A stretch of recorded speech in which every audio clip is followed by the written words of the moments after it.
Modern art begins as a satire, but like a lot of things in the 60s, it turns rapidly into a front.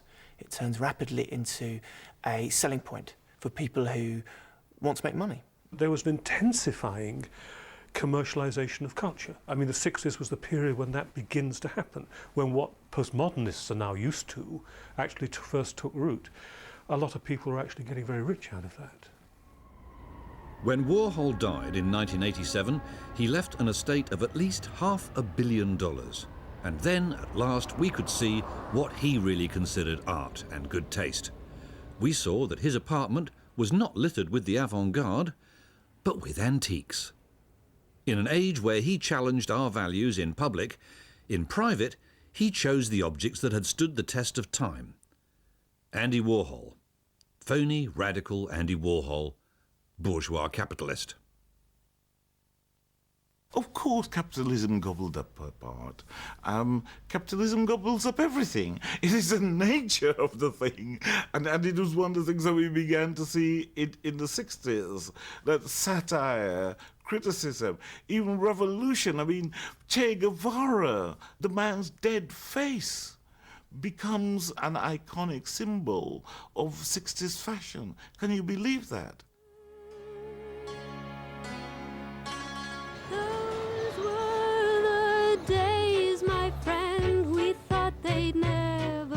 Well, 40 years later, can you believe any of the fashion? Beads, caftans, ponchos, and all in the psychedelic shades of vomit. And we were told it was cool. We were told London was hip, London was swinging. But the truth for most people was different. No, I can't find swinging London at all, actually. It's in the shop windows, but it's not in the streets. It seems very exciting when you don't live here, but as soon as you get here, it's exciting.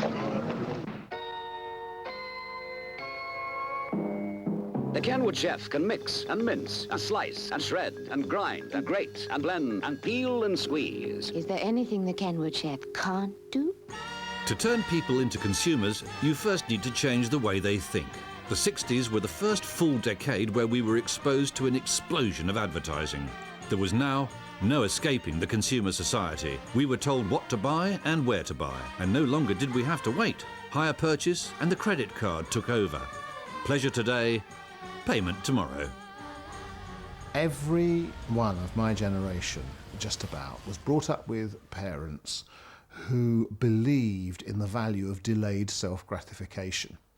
In other words, that you only really deserve to have something good if you saved up for it and spent some time working for it. Some point, probably during the course of the 60s, with the advent of hire purchase and then finally the credit card, this notion disappears. And the idea comes about, and the growth of mortgages too, by the way, and the idea comes about that actually we can afford it now, really, if we want it, and we can have what we want pretty much when we want it. And this is quite a major psychological transformation. If you want it, here it is. Come and get it. Make your mind up fast. If you want it anytime, I can give it. But you better hurry, 'cause it may not last. The 60s was when capitalism, not so much that it won out, but that it reached deep into people's psychology, it reached deep into social structures, it reached deep into what people thought they were. Come and get it, but you better hurry, 'cause it's going fast. New goods, new cars, new houses.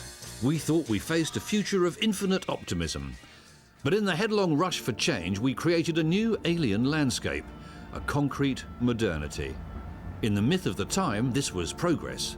In reality, it was the gates of hell. Revolting. Horrid.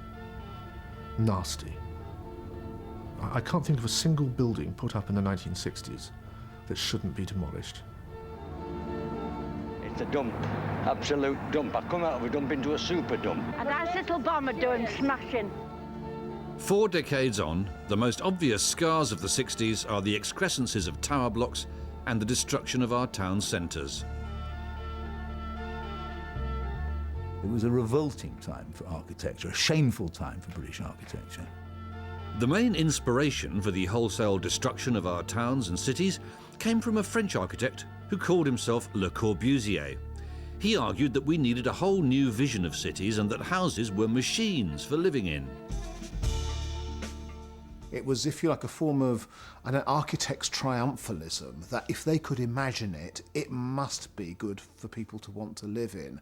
And quite often these developments lacked the kind of human scale which people could relate to and which communities could settle down into.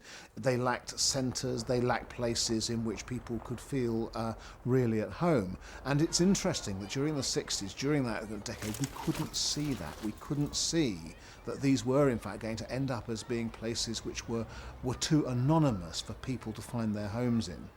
And there are intimate little spaces and little views out to London beyond. The building must respond to give you a sort of sense of belonging, a sense of home that isn't frightening. These spaces are as important as the buildings themselves. I mean, Mrs. Jones can call across what is in fact a court, or like a court, an open court on the 15th floor, and she's in some sort of social communion with Mrs. Smith. She's not in a great block where she doesn't know who her neighbour is living 100 feet down. The way that those tower blocks and those giant estates were created had nothing to do with what people needed to live in. I just think of a pile of giant upturned suitcases.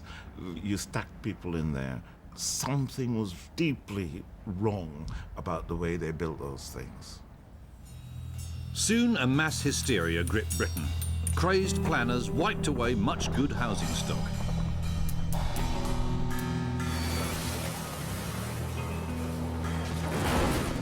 Drunk on the possibility of change, architects and planners started to apply their schemes to ordinary suburban streets of front doors and front gardens. Good afternoon. I hope you don't mind me interrupting you. We're interested in the new redevelopment scheme for this area, and I understand that your house comes within it. Yes, it does, unfortunately, and we're very, very unhappy about it all. We don't want it to come down at all. And after all, we've spent all our money in these little houses, so why should they be pulled down? They really did what the Luftwaffe had failed to do in the war, just knocked them down with not a single thought really for the communities that were being destroyed, and just without giving people a choice put them into these high-rises.